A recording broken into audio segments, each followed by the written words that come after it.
আল্লাহ নবী সাল্লাল্লাহু আলাইহি সাল্লাম সাহাবীর কবর দেখে, খালি কবর, একদিন এক সাহাবীর জানাজা পড়তে গিয়ে জানাজার আগে নবীজি তার খালি কবরটা অনেকক্ষণ তাকাইয়া খুব কাঁদছে, খালি কবরের দিকে তাকাইয়া। তো সাহাবীরা বলেন আমরাও নবীজির সাথে খুব কাঁদলাম। এরপরে কান্দা শেষে নবীজি চোখ মুছে বললেন, লিমিসলি হাযা ফাআইদু, আমার সাহাবীরা এমন কবরের জন্য তোমরাও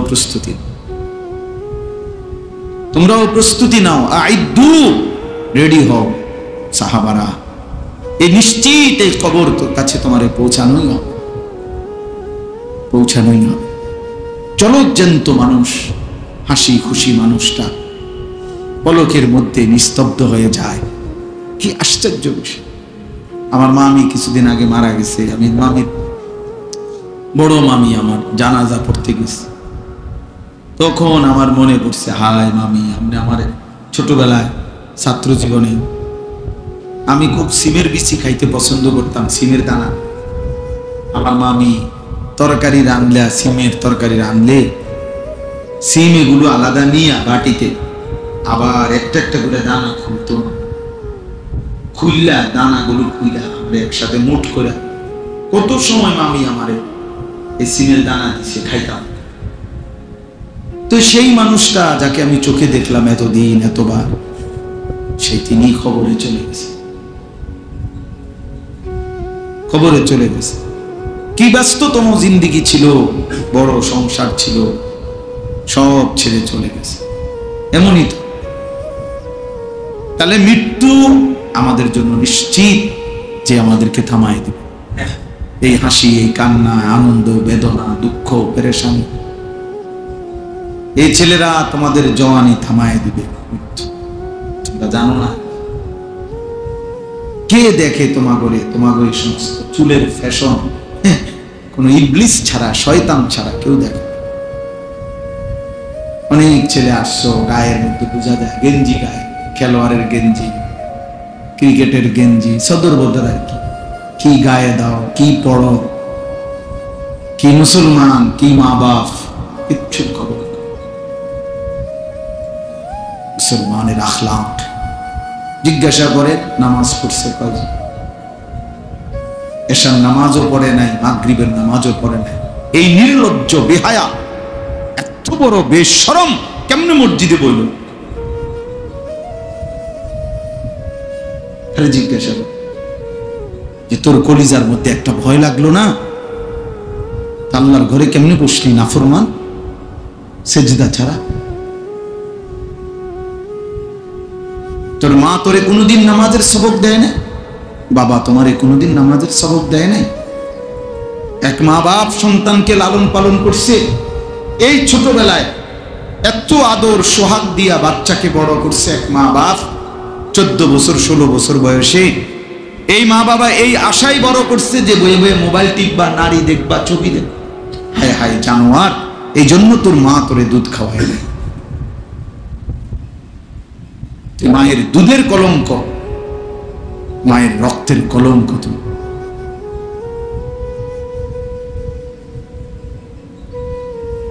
কিচ্ছু অর্জন হয় না শেষ পর্যন্ত। কিছু ছবি, নারী, কিছু মোবাইলের অশ্লীল দৃশ্য, বেনামাজি নাফরমানি জিন্দেগির বিনিময়ে কিছুই অর্জন নাই। শুধুই ক্ষয় হয়, লস হয়, আখিরাতও বরবাদ হয়, শরীরের শক্তিও নষ্ট হয়, সমাজের কাছে ঘৃণিত হয়। অফিকা উয়ুবুন ওয়ালিন্নাসি আয়ুনুন, আরবি ভাষার একটা প্রবাদ আছে, মনে রাখবে ছেলেরা, বাবা তোমরাও মনে রাখো। আরবিতে বলে যে তোমার মাঝে দোষ আছে, মানুষেরও চোখ আছে। তোমারও কি আছে? মানুষেরও কি আছে? তোমারও দোষ আছে, মানুষেরও চোখ আছে।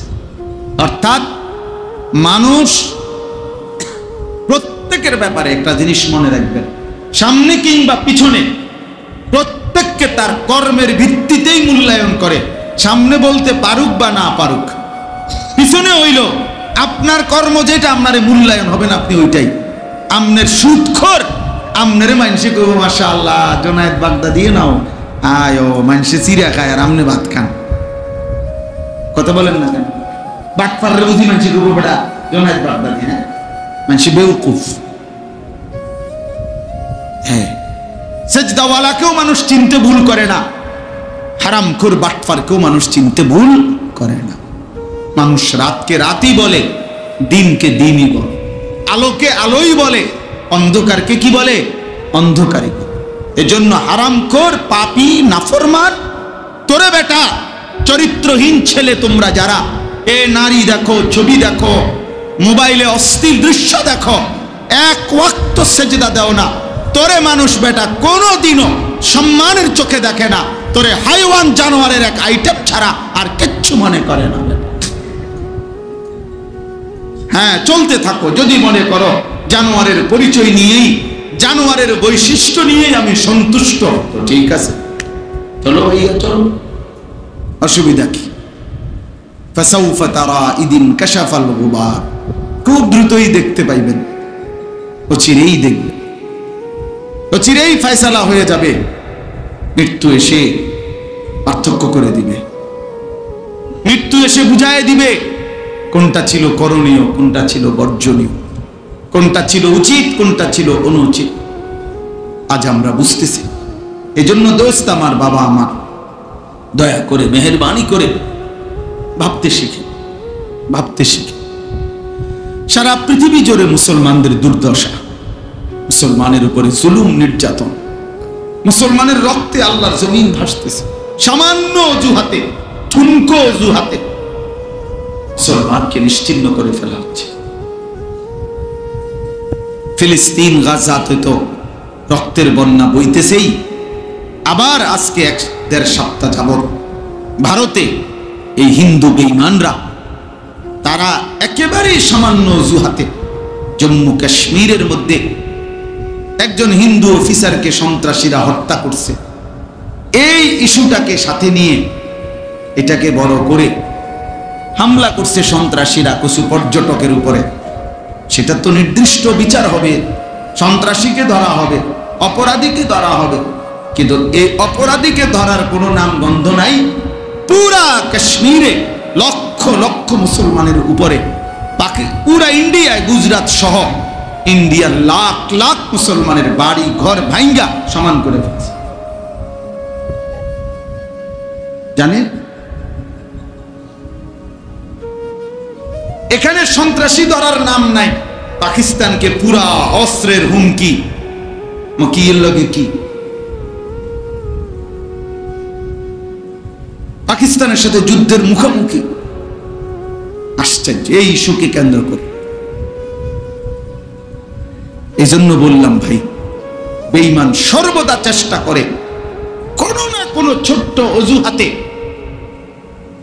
আমাদের উপরে জুলুমের বন্যা বয়ে দিবে, রক্তের বন্যা বসায় দিবে। সেদিন তোমরা বুঝবা, সেদিন মনেই পড়বে এই মোবাইল টিপা, এই আল্লাহকে নারাজ করা, সেজদাবিহীন এই জীবন মনে পড়বে, মনে পড়বে। প্রতিবেশী যেহেতু গায়ে পড়ে ঝগড়া করতেছে, অতএব এটা খুব দ্রুতই ভয় হয় আমাদের এই চারদিকের প্রতিবেশী ইন্ডিয়া পরিকল্পিতভাবে ফ্যাসিস্ট জালেম যেদিন থেকে পলায়ন করছে, তারপর থেকে পরিকল্পিতভাবে ইচ্ছা করে গায়ে পড়ে মুসলমানদের উপরে জুলুম করতেছে। তার মানে এই যুদ্ধ, এই ষড়যন্ত্র, এই আগুনের লেলিহান দাবানল এখানেও ছড়াবে, এটা পৌঁছাবে কোনো না কোনো অজুহাত, কোনো না কোনো। দেখতে থাকো মোবাইল, দেখতে থাকো নারী ছবি। চলো ছেলেরা চুলের পেখম, চুলের ফ্যাশন করো, নারী দেখো, ছবি দেখো, অসুবিধা নেই। শুধু অপেক্ষা করো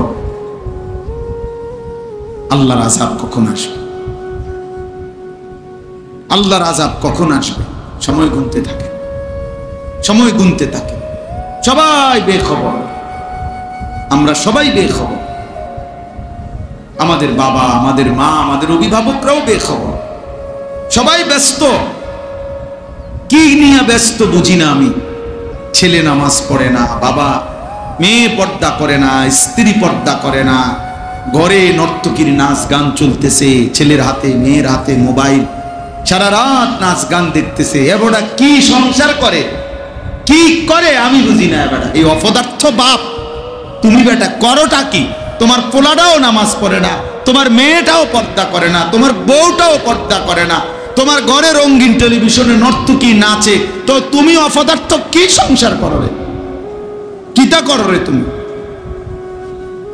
কিরে ভাই বলেন না, কি করেটা কিসে? মুসলমান করছেটা কি? তাইলে আল্লাহ আমাদেরকে বুঝ দান করে। আমাদের ভাবা দরকার, আমাদের ভাবনা দরকার, ইনসাফ দরকার।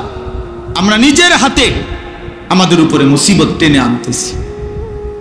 মা আসাবাকুম মিন মুসিবাতিন ফাবিমা কাসাবাত আইদিকুম। আল্লাহ তাআলা বলেন, তোমাদের উপরে যত মুসিবত আসে সব তোমাদের হাতের কামাই, তোমাদের গুনাহ, তোমাদের মুসিবত। আমাদের পাপ, আমাদের এই ছেলেদের, মেয়েদের, আমাদের বয়স্কদের এই হারাম গুনাহ, আমার আপনার প্রতিটা পাপ আমাদের জন্য আযাবকে কাছায়, আযাবকে কাছায়। এজন্য আমরা আমাদের নিরাপত্তা দরকার। আপনারা শুনছেন আমাদের হযরত মাওলানা মুফতি আমজাদ সাহেব কথা বলছেন শেষ দিকে। আপনি চিন্তা করে দেখেন, এটা বাংলাদেশ, এখানে সবাই জানে যে সংখ্যাগরিষ্ঠ এখানে মুসলমান, ধর্মপ্রাণ মানুষ এদেশে লক্ষ লক্ষ মসজিদ মাদ্রাসা আছে। এত কিছুর ভিতরে দিয়া, এত আলেম ওলামার ভিতরে দিয়া 5ই আগস্ট পরবর্তী, 24-এর পরবর্তী যে সময়ে আপনার ফ্যাসিস্টের কোনো অনুসারী ক্ষমতায় নাই, এরপরেও এই মহিলা নামের কতগুলো মুরতাদ, নারী নামের কতগুলো মুরতাদ বেঈমান বাংলাদেশের জমিনে সরকারের কাছে এই প্রস্তাবনা দিছে যে সরাসরি আল্লাহর কোরআনকে চেঞ্জ করা। এত বড় সাহস! বিষয়টা তো শুধু প্রতিবাদ না, এটা চিন্তা করার বিষয় যে মানে এই সময় আইয়া এই সাহসটা হইল কেন? তাহলে এরা কত বড় নিকৃষ্ট, কত বড় জঘন্য, মানবতার কি পরিমাণ দুশ্মন। একটি সমাজের জন্য প্রস্তাব দিছে যে ছেলে মেয়ে বিবাহ ধর্মের বন্ধনে, বিবাহ বন্ধন ধর্মের ভিত্তিতে বিবাহ বন্ধনে আবদ্ধ হয়ে না হয়ে যদি নিজেদের ইচ্ছে মতো, পছন্দ মতো তারা যদি একত্রে থাকতে চায়, রাষ্ট্র সমাজ কেউ বাধাগ্রস্ত করতে পারবে না। এই আইন, এটা আইন। তার মানে কি?